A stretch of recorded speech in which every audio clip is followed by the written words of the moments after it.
అందరికీ నమస్కారం. ఈరోజు మనం 5 రకాలైనటువంటి ఆకుకూరలు నాటుతున్నాము. గ్రీన్ అమార్తస్, పింక్ అమార్తస్, సౌలీశాగ and red amaranthus, gongura white. ఈ 5 రకాల కూరగాయలను మనం ఈరోజు మన గ్రిల్ గార్డెన్‌లో నాటుతున్నాము.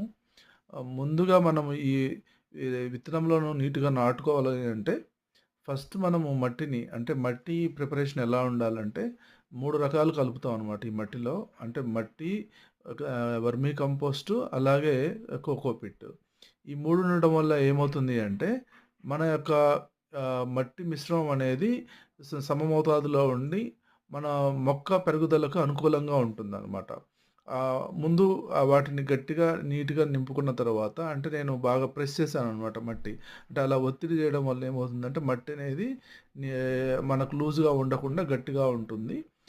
ఇలా చి మన వేలితోటి చిన్న చిన్న గాళ్ళు పెట్టేసి, ఆ గాళ్ళల్లో ఏం చేస్తామంటే మనము ఈ విత్తనాలను ఒక్కొక్కటిగా నింపుకుంటున్నాం అనమాట. ఇప్పుడు నేను నాటుతుందేంటంటే గోంగూర. గోంగూర విత్తనాలేందంటే కొంచెం లావుగా ఉండడం వలన మనం చేత్తో పట్టుకొని చేతి వేళ్ళతోటి వాటిని నీట్‌గా నాటడానికి మనకు అనుకూలంగా ఉంటుంది. కానీ మిగతా విత్తనాలు ఏవైతే ఉన్నాయో ఈ అమార్తస్ విత్తనాలు గానీ, చౌలీశాగ గానీ అవి చాలా సన్నటి విత్తనాలనమాట.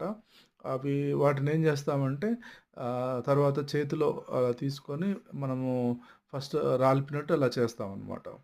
అయితే ఇప్పుడు చూసారు గదా! ఇప్పుడు గోంగూర ఈ విత్తనం అనేది నాటిన తర్వాత ఏవైతే మనం గాళ్ళు పెట్టామో ఆ గాళ్ళని చిన్నగా మట్టితోటి అలా చేసేసుకోవాలనమాట. అంటే అలా కదా మట్టిని పైన పెడతాం. మళ్ళీ గట్టిగా ఒత్తామనుకోండి విత్తనం మరీ లోపలికెళ్ళిపోయి త్వరగా మొలవడం అనేది లేట్ అవుతుంది.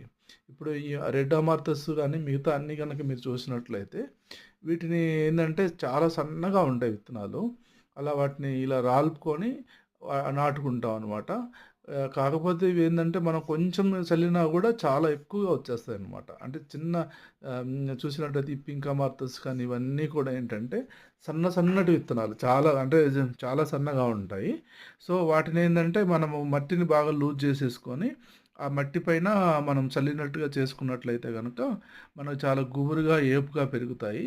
అయితే వీటన్నిటికి ముఖ్యమైన విషయం ఏందంటే మట్టి ప్రిపరేషన్ అనేది చాలా ముఖ్యం మనకు. అలాగే మనము రెగ్యులర్‌గా ఉదయం, సాయంత్రము ఏదైతే వాటర్ స్ప్రేయర్ ఉందో, వాటర్ స్ప్రేయర్‌లో గూడా ఏంటంటే ఎక్కువ వాటర్ పడేలా కాకుండా మనము చాలా ఎలా ఎలా రావాలంటే మన స్ప్రింక్లింగ్ అనమాట. జస్ట్ వాటర్ స్ప్రింక్లింగ్ అనేది చాలా సన్న దారాలు మన తోటలలో ఏ విధంగా అయితే మనం పంప్